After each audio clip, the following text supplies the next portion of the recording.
नमस्कार। BSc second year की botany की ऑनलाइन क्लासेज में पिछले वीडियो के अंदर हमने यूनिट 5 के अंदर पुंकेसर और लघु बीजाणुधानी के डेवलपमेंट के बारे में पढ़ा था। इसके अलावा हमने जो प्राकोष थी उसकी भित्तियों के बारे में भी पढ़ा था, जिसके अंदर हमने प्राकोष की 4 परतों में से 2 परतों की स्टडी की थी। यानी कि प्राकोष की जो सबसे आउटर लेयर होती है एपिडर्मिस, और एपिडर्मिस के जो नीचे सिचुएटेड लेयर होती है एंडोथीसियम, उसके बारे में पढ़ा था। आज की इस वीडियो के अंदर हम प्राकोष भित्ति या दी एंथर वॉल की तीसरी लेयर के बारे में पढ़ेंगे, जिसका नाम है मध्य परत या मिडिल लेयर। मध्य परत या मिडिल लेयर है जो एंडोथीसियम के नीचे सिचुएटेड होती हैं और ये 1 से 3 स्तरीय होती हैं। यानी कि इसकी कितनी लेयर होती हैं? 3 लेयर होती हैं। इसकी सेल्स हैं जो अल्पकालिक होती हैं और ये कोशिकाएं क्या करती हैं? प्राग मात्र कोशिका के अर्धसूत्री विभाजन से पहले ये नष्ट हो जाती हैं। और इसके अलावा ये जो लेयर होती हैं वो स्टार्च का स्टोरेज करती हैं और जिनका यूज है जो प्राग कण मात्र कोशिकाओं या पोलन ग्रेन मदर सेल्स के द्वारा किया जाता है। रेननकुलस व लीलियम में मध्य परत है जो अनिश्चित काल तक बनी रहती है। बाकी जो अदर प्लांट्स होते हैं उनके अंदर जो मिडिल लेयर होती हैं वो मियोसिस से पहले ही नष्ट हो जाती है, लेकिन रेननकुलस और लीलियम में जो लंबे टाइम तक बनी रहती है। अब नेक्स्ट पढ़ते हैं टेपिटम के बारे में, जो प्राकोष की सबसे भीतरी परत होती है और यह बीजाणुजन उत्तक या स्पोरोजेनिक टिश्यूज के चारों ओर एकल परत के रूप में पाई जाती हैं। यह परत है जो संरचनात्मक व कार्यात्मक रूप से महत्वपूर्ण परत है। इसकी सेल्स जो सुदीर्घित होती है और सेल्स का कोशिका द्रव्य है जो सघन होता है और इसमें केंद्रक हैं जो आकार में बड़े होते हैं। प्रारंभ में ये कोशिकाएं हैं जो टेपिटम की जो सेल्स होती हैं वो एक केंद्र की होती हैं, लेकिन बाद में ये जो बहु केंद्र की हो जाती हैं। सामान्यतः टेपिटम कोशिकाएं एक पंक्तिक होती हैं, लेकिन कुछ कोशिकाओं में परिणत विभाजन के कारण कॉक्सिनिया में जो टेपिटम सेल्स होती हैं वो 2 या 2 से अधिक परतों के रूप में पाई जाती हैं। इसके अलावा कुछ जातियों में टेपिटम का जीवद्रव्य है जो वर्णक युक्त या पिगमेंटेड होता है। जैसे सेब के अंदर जो टेपिटम का रंग होता है वो लाल भूरा, एनिमोम के अंदर ये बैंगनी कलर का होता है।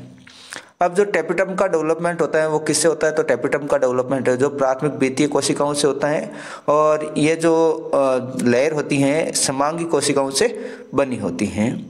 इसके अलावा जो इलेक्ट्रा थॉम्सनाई में जो टेपिटम सेल्स होती है वो द्विरूपी होती है। जनरली जो टेपिटम की सेल्स होती हैं वो एक ही प्रकार की होती हैं, लेकिन इलेक्ट्रा थॉम्सनाई में सेल्स है जो टेपिटम की सेल्स है जो कैसी होती है?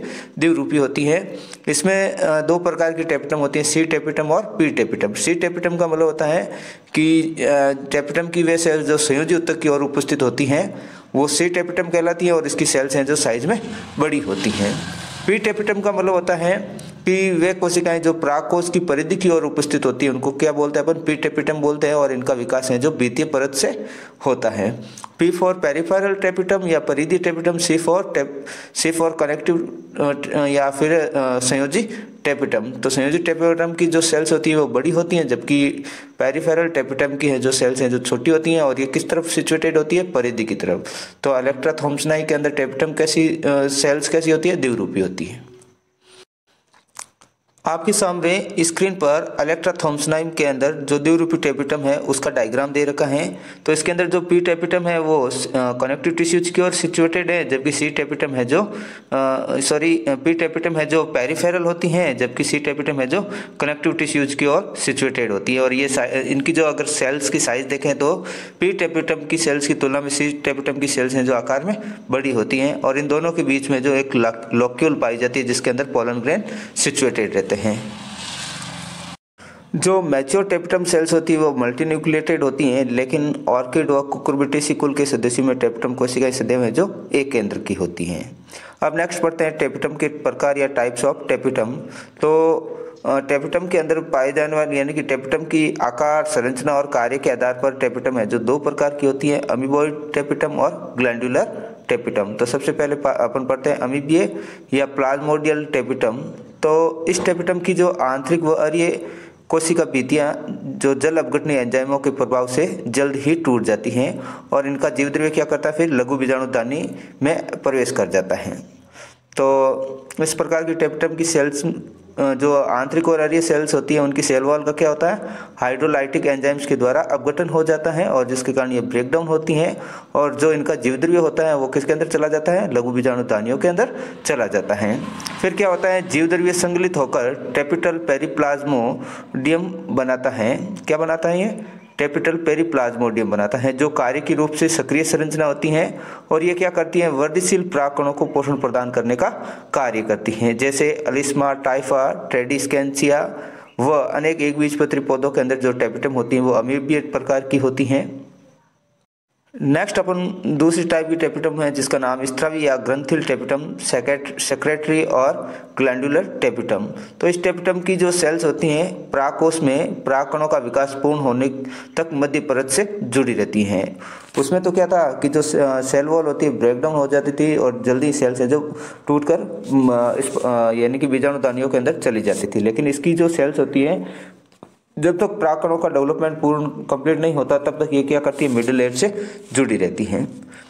बीजाणुजन उत्तक प्रावस्था में इस टेपिटम की कोशिकाओं में कुछ विशेष प्रकार की गोलाकार संरचनाएं पाई जाती है जिन्हें प्रोयूबिस पिंड कहा जाता है। तो इस टेपिटम के अंदर क्या होती हैं, विशेष प्रकार की सेल्स होती हैं जो गोलाकार होती हैं और किस स्टेज में प्रेजेंट होती हैं, स्पोरोजेनस टिश्यूज स्टेज के अंदर।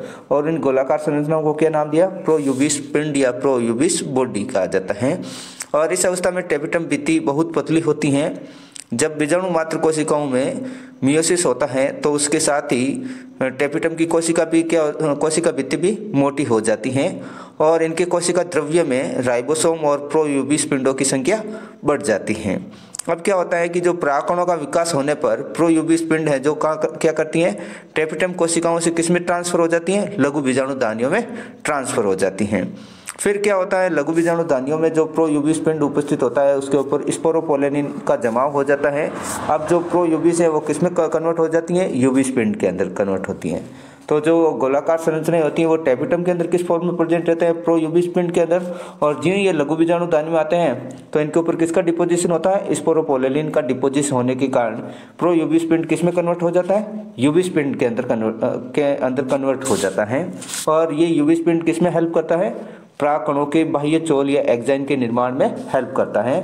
और इसी के कारण परागकणों के बाह्य चोल हैं जो मजबूत होते हैं, आसानी से इनका ब्रेकडाउन नहीं होता है। आपके सामने स्क्रीन पर टेपिटम के टाइप्स में ग्लैंडुलर या ग्रंथिल टेपिटम और अमीबॉइड टेपिटम के डायग्राम दे रखे हैं। डायग्राम ए जो ग्लैंडुलर या स्त्रावी टेपिटम का डायग्राम है, इसके अंदर देखें तो ये स्पोरोजेनस सेल्स हैं जो सबसे बीच में होती है, उनके बाहर की तरफ है जो टेपिटम की लेयर होती है जिसको अपन बोलते हैं ग्लैंडुलर टेपिटम। और इसके बाद में मिडिल लेयर और मिडिल लेयर के बाद में एंडोथीसियम और सबसे आउटर लेयर क्या होती है, एपिडर्मिस होती हैं। जबकि बी टाइप जो डायग्राम है उसमें अमीबॉइड टेपिटम के बारे में दे रखा है। तो अमीबॉइड टेपिटम सेल्स क्या करती हैं, ब्रेकडाउन होकर किसका फॉर्मेशन करती हैं, प्लाज्मोडियम का फॉर्मेशन यानी कि टेपिटल प्लाज्मोडियम का फॉर्मेशन करती हैं। और ये टेपिटल प्लाज्मोडियम किसके अंदर ट्रांसफर हो जाता है, बीजाणुधानी के अंदर। और बीच बीच में जो माइक्रोस्पोर मदर सेल्स का डायग्राम दे रखा है जो क्या करती हैं, इनसे जो लघु बीजाणु का निर्माण होता है। नेक्स्ट अपन पढ़ते हैं टेपिटम कोशिकाओं में केंद्रक विभाजन। तो टेपिटम सेल्स के अंदर ज्यों ज्यों केंद्रक का विभाजन होता है त्यों त्यों उसके अंदर डीएनए की मात्रा में वृद्धि होती है। तो जो टेपिटम की सेल्स होती हैं उनमें अन्य सेल्स की तुलना में जो डीएनए की मात्रा अधिक पाई जाती है और इनमें जो केंद्रक विभाजन है जो निम्न प्रकार से होता है। नंबर 1, बहुकेंद्रकी प्रावस्था। इस प्रावस्था में क्या होता है, न्यूक्लियस के अंदर माइटोसिस है जो 1, 2 या 3 बार या 4 बार से अधिक होता है। तो माइटोसिस होने के कारण जो न्यूक्लियस होता है वो 2, 4, 8 या 16 युक्त केंद्र की हो जाता है। लेकिन इसके अंदर साइटोप्लाज्म का डिवीजन नहीं होता है, सिर्फ और सिर्फ न्यूक्लियस का डिवीजन होता है। और इस प्रकार की जो अवस्था होती है वो मिमोसॉप्स एलेंगाई के अंदर पाई जाती हैं। सेकंड जो टेपिटम सेल्स में न्यूक्लियस का डिवीजन है जिसका नाम है अंतःसूत्री विभाजन या एंडोमाइटोसिस। इसके अंदर क्या होता है कि जो न्यूक्लियोलस यानी कि केंद्रिका और न्यूक्लियर मेम्ब्रेन है अखंड बने रहते हैं, यानी कि इनका विभाजन नहीं होता है। और क्रोमोसोम द्विगुणन में कोई तंतु भी नहीं बनते हैं। क्रोमोसोम द्विगुणन क्या करते हैं, केंद्रक झिल्ली के अंदर ही होता है जिससे बहुगुणित केंद्रक का फॉर्मेशन होता है। एग्जाम्पल देखें तो स्पाइनेसिया, ओलिरेसिया, कुकुरबिटा, पीपो, इनके अंदर जो अंतःसूत्री विभाजन के द्वारा न्यूक्लियस का डिवीजन होता है।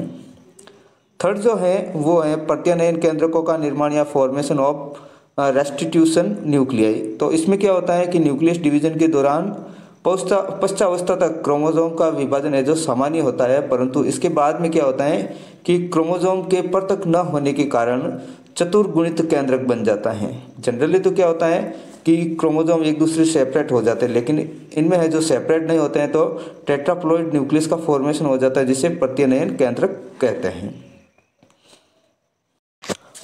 आपके सामने स्क्रीन पर टेपिटम सेल्स में अंतःसूत्री विभाजन की प्रवस्था या एंडोमाइटोसिस डिवीजन की प्रवस्थाएं दे रखी हैं। तो डायग्राम ए है जो एंडोप्रोफेज स्टेज को शो करता है, तो इसके अंदर न्यूक्लियस और न्यूक्लियोलस और न्यूक्लियस मेम्ब्रेन बनी रहती हैं। बी डायग्राम के अंदर क्रोमोसोम का डुप्लीकेशन हो जाता है।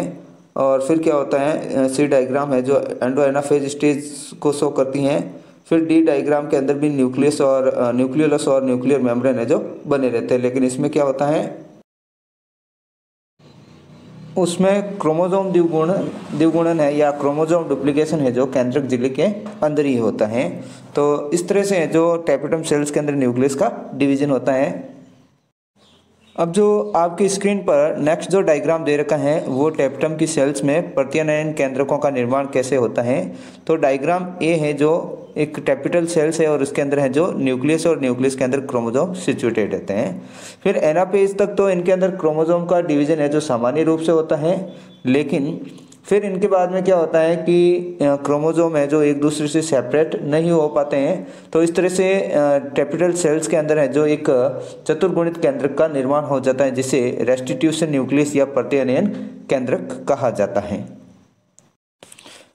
नेक्स्ट अपन पढ़ते हैं टेपिटम के फंक्शंस या टेपिटम के कार्य। तो टेपिटम का जो मेन फंक्शन होता है वो डेवलपमेंट हो रही या जो विकासशील लघु बीजाणु होते हैं उनको पोषक तत्व या न्यूट्रिएंट अवेलेबल करवाना। इसके अलावा जो टेपिटम की सेल्स होती हैं उनमें जो कैलेज नामक एंजाइम्स प्रेजेंट होता है, जो स्पोर टेट्राड होते हैं या बीजाणु चतुष्क होते हैं जो आपस में एक कैलोज की परत से जुड़े रहते हैं। तो उस कैलोज के विघटन के अंदर या अपघटन के अंदर कैलेज एंजाइम्स काम आता है, जो किससे प्राप्त होता है, अपन को टेपिटम सेल से प्राप्त होता है। इसके अलावा टेपिटम सेल्स के अंदर जो प्रेजेंट प्रो यूबिस बॉडी होती हैं वो बीजाणु दानी में आकर यूबिस बॉडी के अंदर बदल जाती हैं, और ये यूबिस बॉडी है जो क्या करती हैं, जो पोलन ग्रेन होते हैं उसकी आउटर लेयर या बाह्यचोल के फॉर्मेशन में हेल्प करती हैं। इसके अलावा टेपिटम का जो फंक्शन होता है वो पोलन कीट और ट्रिफाइन के फॉर्मेशन में भी हेल्प करती हैं।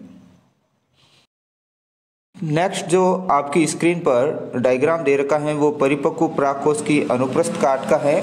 अगर इसके टीएस के अंदर अपन स्ट्रक्चर देखते हैं तो सबसे आउटर है जो एपिडर्मिस है, उसके नीचे है जो एंडोथीसियम प्रेजेंट है, और एंडोथीसियम के नीचे की तरफ है जो मिडिल लेयर प्रेजेंट होती है, और मिडिल लेयर के अंदर की तरफ है जो टेपिटम होती है, जो इसमें दे रखे डीजनरेटिंग टेपिटम, यानी कि उस समय जो टेपिटम है जो डीजनरेट होती दिखाई देती हैं। फिर इसके अंदर 4 माइक्रोस्पोरेंजिया यानी कि 4 लघु बीजाणु दानियां भी दिखाई देती हैं, और इसके अलावा जो पोलन ग्रेन होता है वो बाइलोब्ड होता है और दोनों पालियां जो आपस में कनेक्टिव के द्वारा अटैच रहती हैं, और जो लघु बीजाणु दानियां होती हैं उनके अंदर माइक्रोस्पोर के फॉर्मेशन के मतलब जो माइक्रोस्पोर बने हुए वो भी दिखाई दे रहे हैं। तो आज के वीडियो में इतना ही। नेक्स्ट वीडियो के अंदर हम पढ़ेंगे स्पोरोजेनस टिश्यूज के बारे में।